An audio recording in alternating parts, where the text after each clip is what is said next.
Long ago, on a wild Scottish coast, a fisherman spent all day at sea, but he caught only a very few small amount of fish.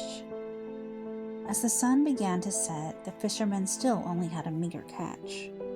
But when night fell, he rowed to shore and beached his little boat.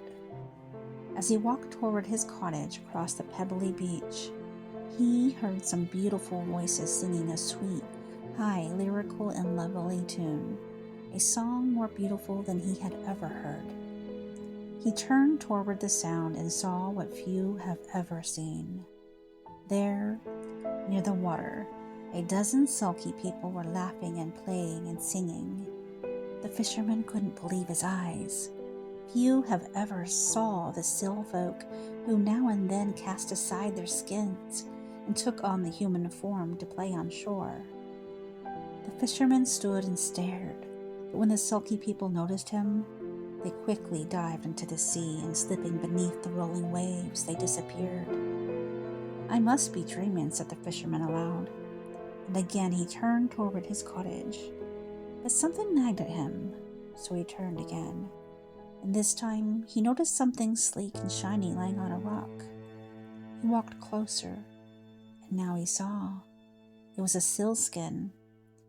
"Wow, no one will ever believe I've seen the Selkies unless I show him this," he said. And so he leaned over and picked up the skin and slung it over his shoulder. As he walked and whistled, he suddenly stopped. "My, what a fine penny I'll be earning for this." And just as he said it, he heard footsteps close behind him, and fearing a thief, he quickly turned to look. Now there was no thief behind him. No, indeed. It was an exquisitely beautiful young woman standing there, but she was weeping so hard it nearly caused the fisherman's heart to break. "Beautiful lady," he said, "why you weep?" She sniffed and looked into his eyes. "Kind sir," she said, choking back her tears, "you have my sealskin. Kindly give it back, for I belong to the Selkies, and I cannot live under the sea without my skin." The fisherman could not stop staring. You see, he had fallen in love at first sight, and because he was a young man and terribly headstrong, he thought he must keep her with him.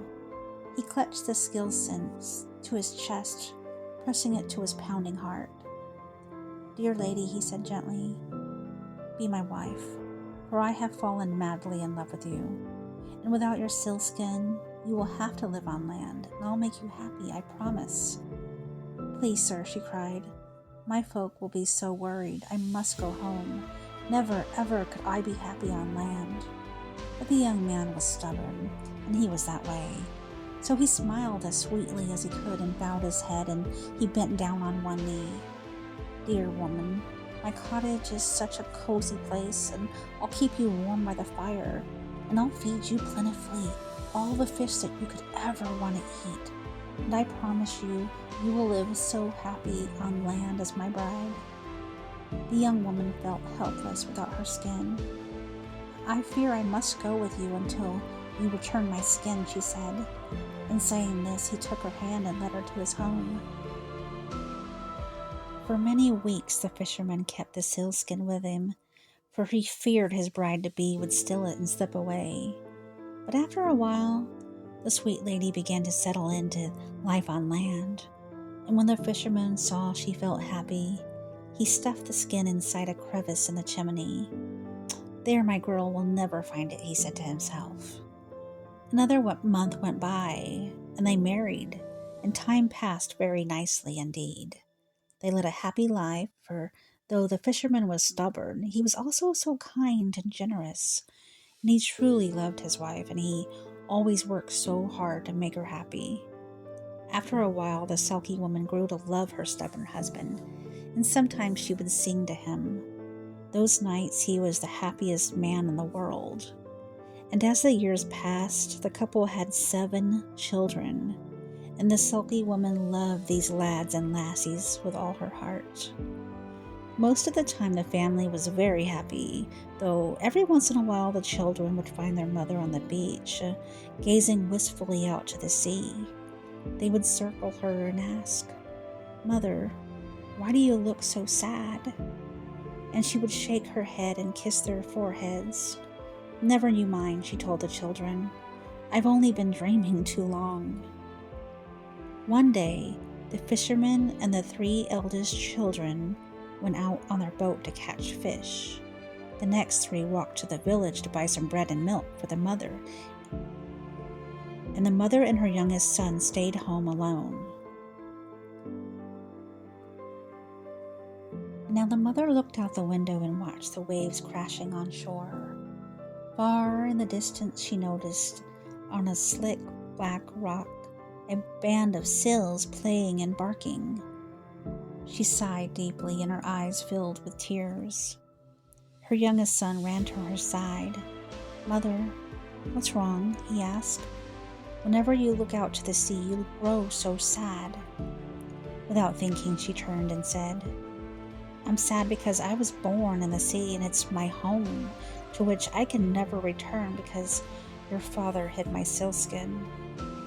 Now the boy, like all children in Scotland, had heard tales of the Selkie folk, so right away he knew what his mother must be, and he ran to the fireplace, and he reached up, and he pulled the sealskin from its hiding place, and he held it out to his mother. "How did you find it?" she asked, astonished at the sight of her skin. "One day I was here alone with father," said the boy, "and he took this from its hiding place and stared at it, and I knew it was special. Now I understand what it is." The woman embraced her sealskin, and then she reached for her child and embraced him. "My darling," she whispered, "I will always love you." And then clasping the sealskin to her heart, she ran outside and down to the sea. She slipped into her skin, and she dived into the embracing water. Soon after that moment, as they were heading home, the fisherman and his children rowed past a group of seals. As they passed, the fisherman noticed a sleek young seal gazing at the boat, a strange expression on her face. And just as they were motoring out of sight, he heard that seal cry, a plaintive sound, and then she disappeared underwater. When the fisherman arrived home, he learned what had happened, and he felt his heart breaking in two. But he understood his son was a loving boy, and he was braver and more generous than that fisherman had ever been. Forever afterwards, the fisherman and the children missed that Selkie woman, but knowing she was happy in a world where she belonged gave them a measure of joy. Hello everybody, and thank you guys for watching this episode of The Selkies. And that tale was called The Selkie Bride, a Scottish folk tale from Scotland that I thought was beautiful, and I wanted to share it with you guys before we dive deep into learning about the Selkies. Lustful, affectionate, charming, Selkies are the hidden gems of sea mythology. Gentle souls who prefer dancing in the moonlight over luring sailors to their death. Selkies are often overlooked by mythological enthusiasts for the more enthralling forms of mermaids or sirens. Yet Selkies play a prominent role in the mythology of Scandinavia, Scotland, and Ireland. Their myths are romantic tragedies, a common theme for land, sea, romances. However, it is the Selkies who suffer rather than their human lovers or spouses. While the tale of Selkies always begins with a warm and peaceful "once upon a time," there are no true happy endings for the tales of Selkies. Someone always gets his or her heart broken. Selkies can be either man or woman, but they are seals while they are in the water. What differentiates them from mermaids is that they undergo a full body transformation upon coming to shore. They do not merely transform seal tails into human legs, but rather completely shapeshift from the sea animals into a human. And this is accomplished by shedding their seal skin when they come to land. Selkies are predominantly mythological creatures from Irish, Scottish, particularly in Orkney and the Shetland Islands, and the Faroe folklore. However, there is a similar tradition in Iceland as well. Their name descends from the Scottish Celtic, and this is likely indicative of their prominence in early modern Scottish culture. It's believed that the Selkies arose in legends when early Scottish settlers and shipwrecked Spaniards married dark-haired, fur-wearing Finnish and Sami native women. Described as incredibly handsome and beautiful, Selkies take the role of both predator and prey. Those who willingly come to land often seek those who are already dissatisfied in their daily lives, such as wives of fishermen. It appears more common in myths that the predator, Selkies, are usually the males.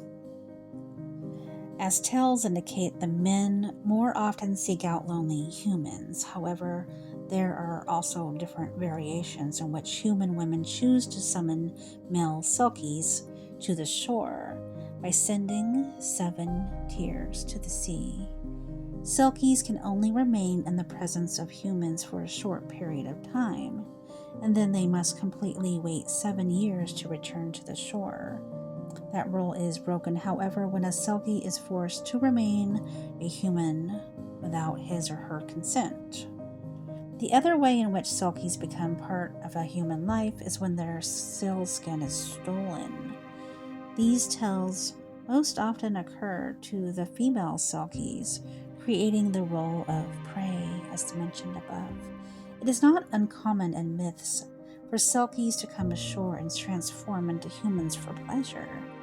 And it is often during this time, when the skin is left unattended, that human men steal the female skin.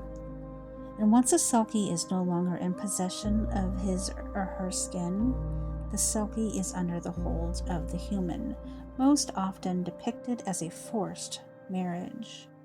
Interestingly, Selkie women are very good wives, but regardless of how happy a Selkie is on land, or how many children that she or he has during the time on land, once a Selkie recovers his or her lost skin, the Selkie immediately returns to the sea without looking back. Selkies are far tamer and much more gentle than their mermaids and siren counterparts, and it is likely this is because those cultures who believed in the Selkies lived very close to the sea and, in a way, at the edge of the world. Along with beautiful tales and legends of Selkies also comes the superstitions as well. It was only during hard times that the people of the Scottish Isles would kill seals to make use of their skin and blubber. It was thought that the killing of a seal would result in misfortune for the perpetrator. There was a tale that of crofters who brought their sheep to graze upon a small group of holms within the Orkney Islands. During the summer, a man placed 7 sheep on the largest holm. While on his way home from grazing sheep, the man killed a seal. That night, all of the man's sheep disappeared. However, the other crofters who had not killed a seal did not lose their sheep. So now let's do a little recap, just to kind of lay down the main facts on the Selkies. The Selkie is a mythological creature that we find in Scottish folklore, especially in the Orkney Islands and the Shetland Islands, but also in the Faroe Islands, Iceland, and Ireland. The word Selkie actually just means seal. According to the traditions of the Orcas and Faroe Islands, they are the great seals, especially the gray seals, which can be a folk Selkie. A Selkie is a mythological creature that has the ability to change its seal form to a human form simply by removing its skin. In addition to Selkies, they are also known as Silkies, Selkies, Selchies, and folk Selkies. The Selkies do not usually live at the bottom of the sea like the Fen folks. The witches change marine shapes, but in rocky areas close to the water. They should not be confused with newts or mermaids, since they are not the same type of magical beings in the Scottish folklore. To become a human being, he or she only had to take off the sealskin that formed its outer layer, although some legends claim that this action could only be carried out when given certain conditions in the tides. Other versions of the myth said that was only every 7 years, when Selkies had the ability to take human form. What were these mythological beings really like? They were different. There was different theories. The main one said that they were condemned souls of humans who had sinned. Another said that they were fallen angels, and also that they were beings formed in a supernatural way with the souls of men and women who had drowned near the coast. According to tradition, the male Selkies were of extraordinary beauty and with a great power of seduction.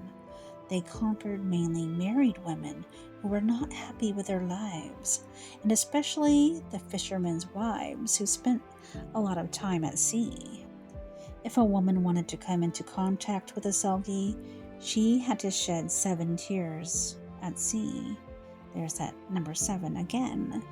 Of the female Selkies, it was said that they liked to leave the marine environment and become women on full moon and on feast days.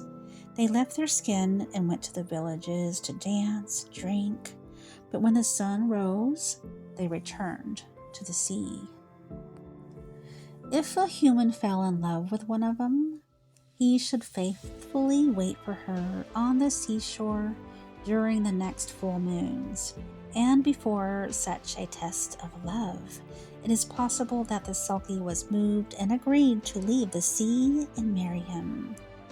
The legend tells that Selkie maidens are beautiful and very good wives as long as their husband retains the sealskin, but many times they will sink in dire sadness because they will miss the sea.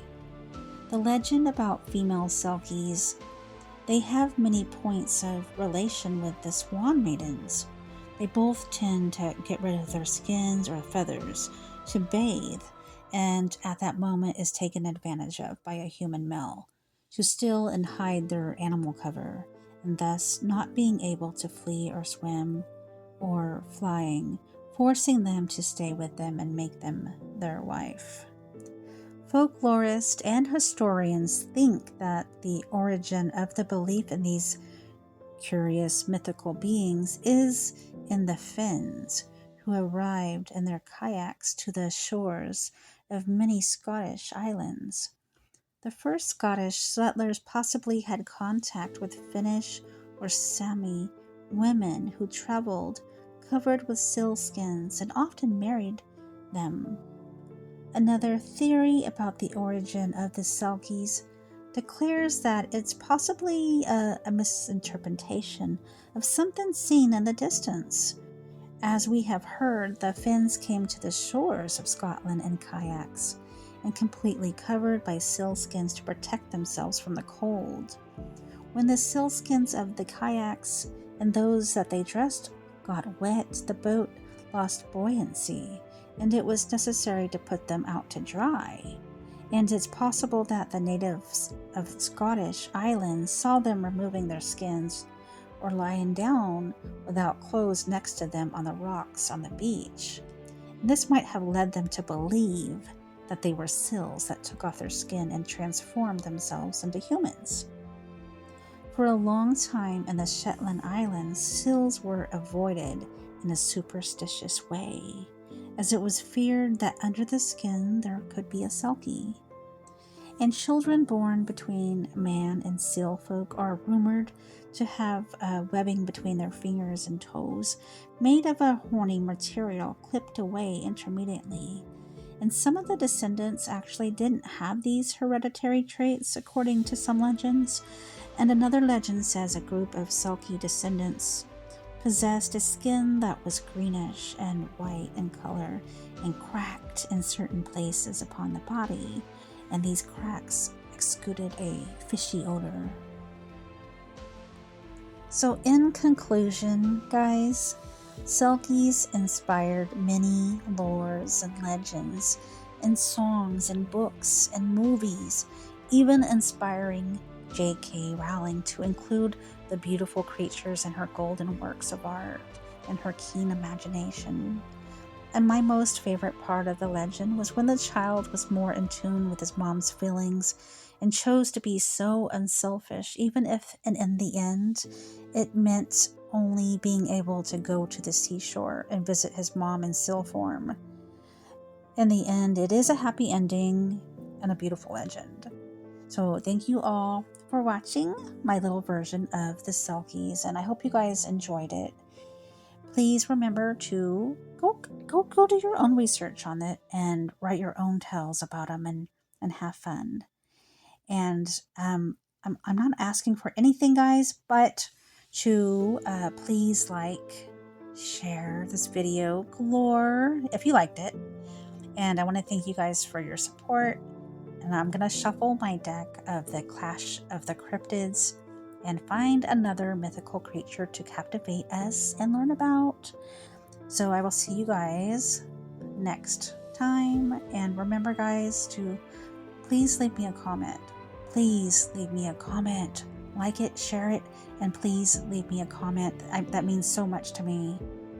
Thank you, guys. See you next time.